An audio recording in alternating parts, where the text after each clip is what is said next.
Assalamualaikum warahmatullahi wabarakatuh.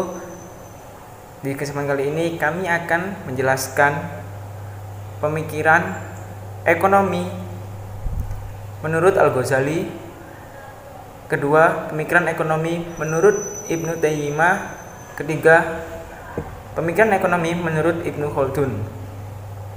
Sebelumnya, perkenalkan, nama saya Bahril Filma Yusufi dari kelas Ekonomi Syariah 1D, NIM 08040421127. Muhammad Tafi Masdur, Ekonomi Syariah kelas 1D, NIM 08040421155. Pertama, pemikiran ekonomi Al-Ghazali. Al-Ghazali, nama lengkapnya adalah Abu Hamid Muhammad Ibnu Ahmad Al-Ghazali Al-Tusi. Beliau dilahirkan pada tahun 450 Hijriah di Ghazal, Tusi, Provinsi Khorasan, Iran. Beliau termasuk keturunan Persia asli. Orang tuanya adalah seorang pengrajin kain suf, yang dimana kain suf itu dibuat dari kulit domba. Al-Ghazali mendapatkan pendidikan awalnya di Tusi, di bawah asuhan seorang pendidik dan ahli tasawuf bernama Syekh Ahmad bin Muhammad Al-Radhakani. Al-Ghazali dikenal pemikiran yang sangat luas dalam berbagai bidang keilmuan, salah satunya tentang ekonomi.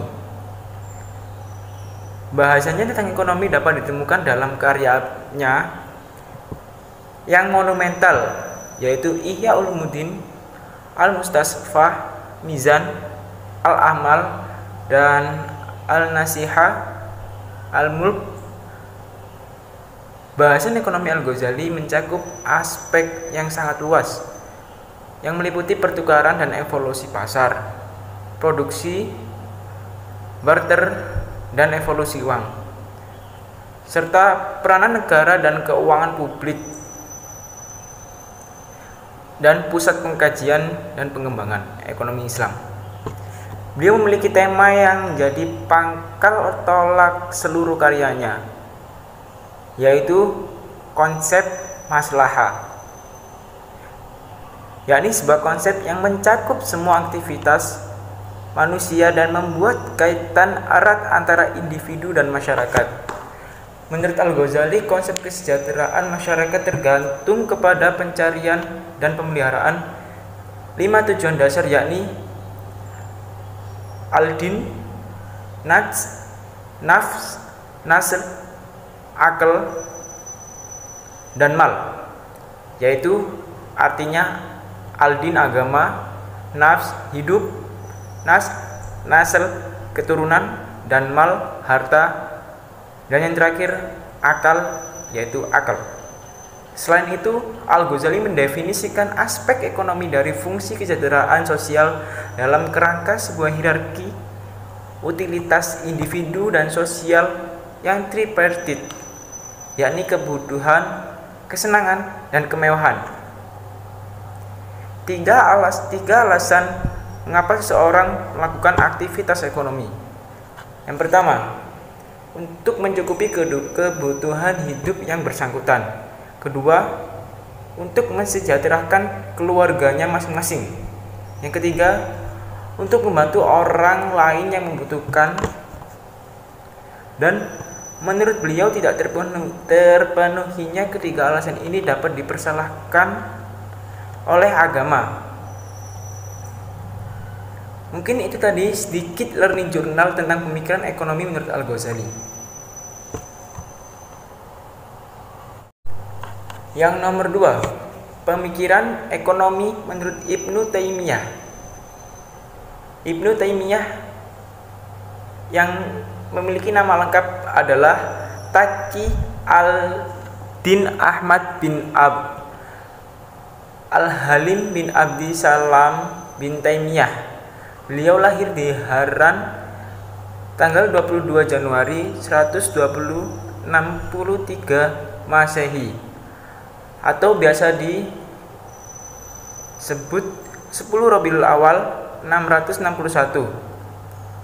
Ayahnya Abdul Halim dan pamannya Fakhruddin, dan beliau memiliki kakek Majduddin yang merupakan ulama besar dari mazhab Hambali.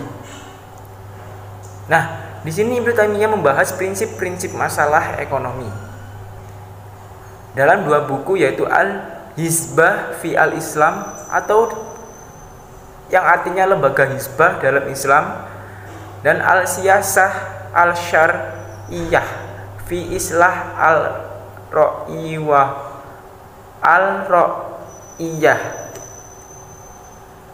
yang berarti hukum publik dan privat dalam Islam. Dalam buku pertama, beliau banyak membahas tentang pasar dan intervensi pemerintah dalam kehidupan ekonomi. Dalam buku kedua, beliau membahas masalah pendapatan dan pembiayaan publik. Ibnu Taimiyah sangat menghargai mekanisme harga. Oleh karena itu, beliau sangat setuju apabila pemerintah tidak mengintervensi harga selama mekanisme pasar itu terjadi. Beliau mengemukakan beberapa faktor yang mempengaruhi fluktuasi permintaan dan konsekuensinya terhadap harga, yaitu yang pertama, harga barang juga dipengaruhi oleh besar atau kecilnya kebutuhan terhadap barang dan tingkat ukurannya.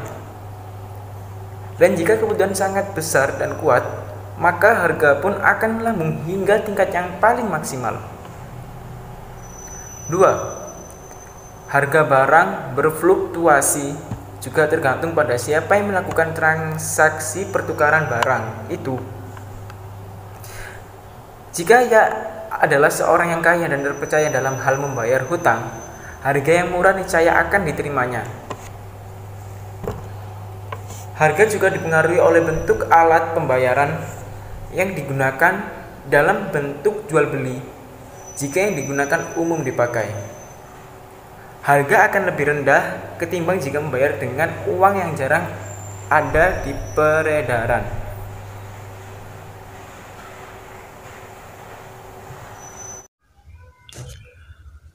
Menurut Ibnu Taimiyah, mekanisme harga adalah proses yang berjalan atas dasar gaya tarik-menarik antara konsumen dan produsen, baik dari pasar, output barang ataupun input, faktor-faktor produksi. Adapun harga dapat diartikan sebagai sejumlah uang yang menyatakan nilai tukar suatu unit benda tertentu. Konsep harga adil menurut Ibnu Taimiyah yaitu nilai harganya di mana orang-orang menjual barangnya dan diterima secara umum sebagai hal yang sepadan dengan barang yang dijual ataupun barang yang sejenis lainnya. Di dalam pembahasan harga yang adil ada dua bagian. Yang pertama, iwad al-mits adalah penggantian yang sama, merupakan nilai harga sepadan dari sebuah benda menurut adat kebiasaan.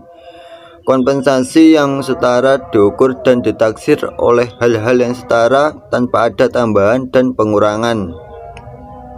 Yang kedua, zaman al-mitsal adalah harga jual barang yang dapat diterima secara umum sebagai hal yang sepadan dengan barang yang dijual ataupun barang yang sejenis lainnya di tempat dan waktu tersebut.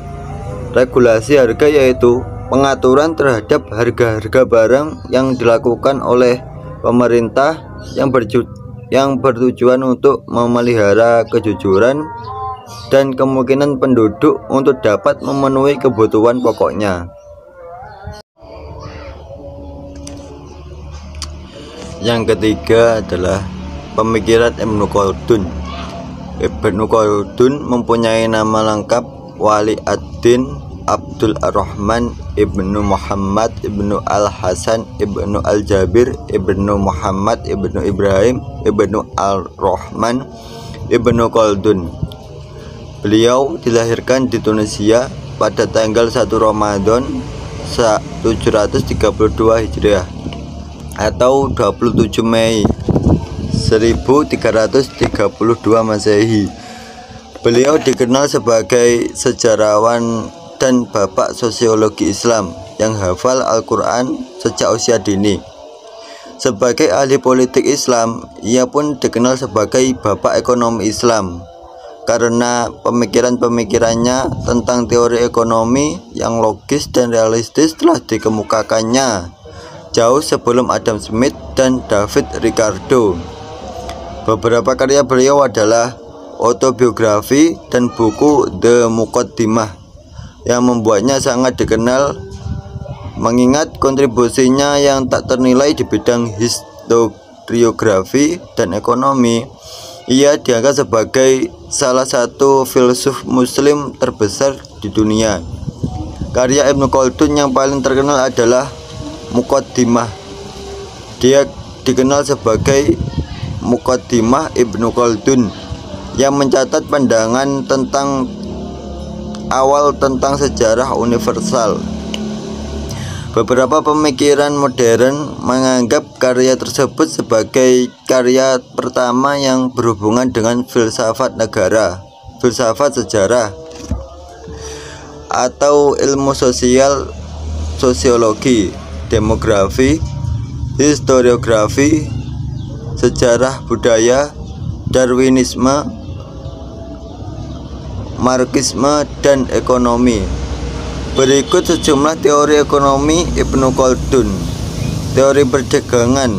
1. Tingkat keuntungan yang wajar akan mendorong tumbuhnya perdagangan. Tingkat keuntungan yang rendah jika berlanjut bakal membuat perniagaan macet dan pasar menjadi hancur serta modal tidak kembali. Yang kedua, kemerosotan harga dari produk pertanian akan membawa kegoncangan petani. Jika berlanjut, petani akan jatuh pada kemiskinan modal. Mereka tidak kembali.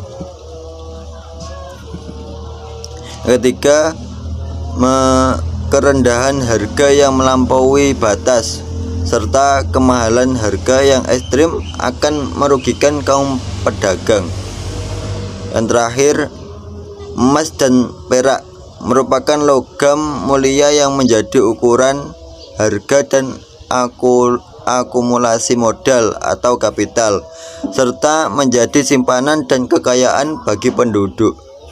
Teori industri. Pada teori industri, industri akan berkembang jika permintaan konsumen meningkat, dan industri akan bangkrut jika permintaan konsumen merosot. Pada teori pertanian, pertanian pada dasarnya merupakan sektor penghidupan yang dapat mendorong pertumbuhan sektor lainnya. Demikian yang saya. Wassalamualaikum warahmatullahi wabarakatuh.